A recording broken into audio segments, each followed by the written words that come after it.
On the border of the northern forest, towards the Crater Lake Plateau, towers a cliffside with a small swamp and an impure sulfur node at its feet. I've chosen this spot to build a battery factory back in Update 7.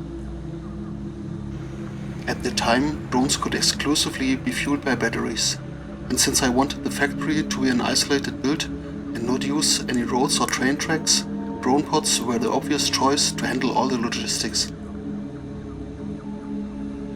While one drone pod is dedicated to bring in 240 bauxite per minute, the other one transports items back and forth. The 120 aluminum casing per minute it needs to deliver are easily achieved by using a Mark II belt at the supplying factory. The same pod also transports off the rest of the batteries and the excess silica.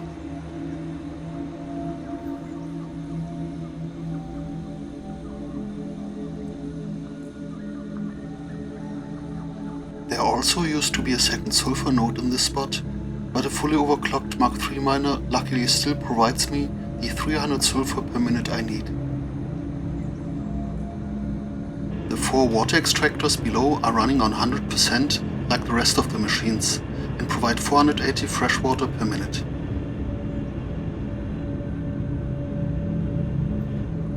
It gets used up by the 6 sulfuric acid refineries and 1 alumina solution refinery.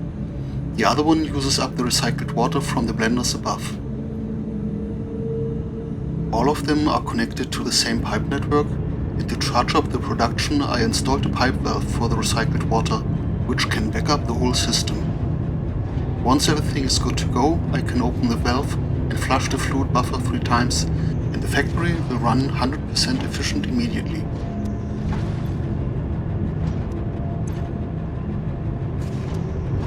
Everything is accessible by walkways and stairs. The floor above is housing some backup power storage and containers for the incoming items.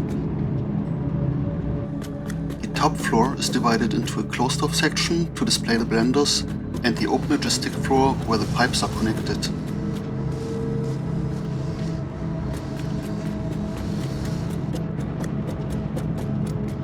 Since the pipe floor holes were still a little bit buggy back then, I opted to route the pipes on the outside of the factory. It ended up looking even better, but the optical main focus is drawn to the closed-off showcase section, where 6 blenders are producing 120 batteries per minute, thereby using up the 300 sulfuric acid and the 240 alumina solution.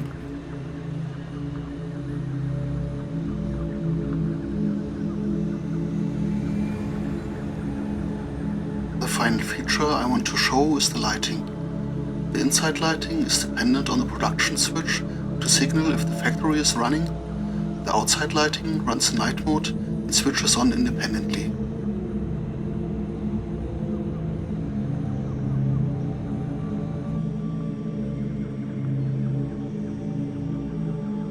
With 1.0, batteries have become pretty much obsolete and as of 1.2 still are. But even though this factory isn't very useful anymore, it's still my favorite build I have done so far. Tell me in the comments what you think of it, and if you have started with or after 1.0, tell me if you have ever built batteries yourself. I hope this showcase was inspiring to you.